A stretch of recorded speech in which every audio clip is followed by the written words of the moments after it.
If this is your first time catching Wednesday Words, we are going through the Sermon on the Mount, and we are so excited that you're here.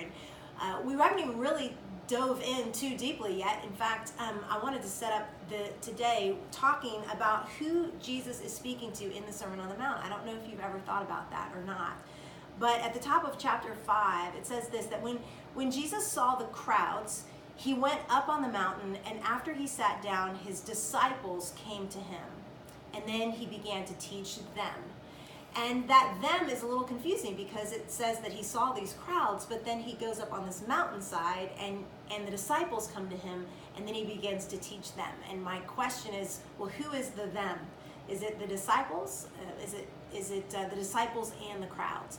Well, you might remember from last week we talked about at the very end of the Sermon on the Mount that the crowds were amazed at Jesus' teaching. And it says specifically that the crowds were amazed.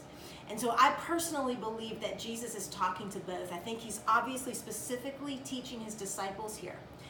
But the crowds are pressed in, and I believe that they're leaning in, and he wants them to hear what he has to say.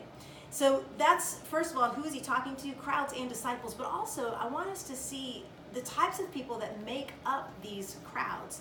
And we get this just a little bit back in chapter 4. And it says that the news about Jesus spread throughout Syria, and they brought to him all those who were afflicted, those suffering from various diseases and intense pains, the demon-possessed, the epileptics, and the paralytics, and he healed them.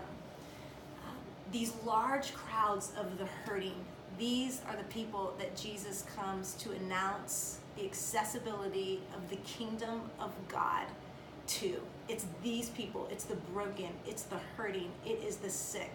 It's the disciples who are poor and who are blue-collar fishermen. This is so profound because I know just even coming off of the holidays, so many different people who are hurting. And what happens when we're hurting? We feel like God has abandoned us. We feel like he has forgotten us.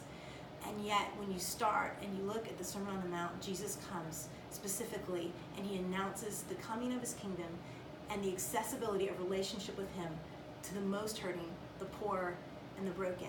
So I hope that is encouraging to you. Next week, we'll start digging into what it looks like to have this blessing of the kingdom of God. We'll see you next week.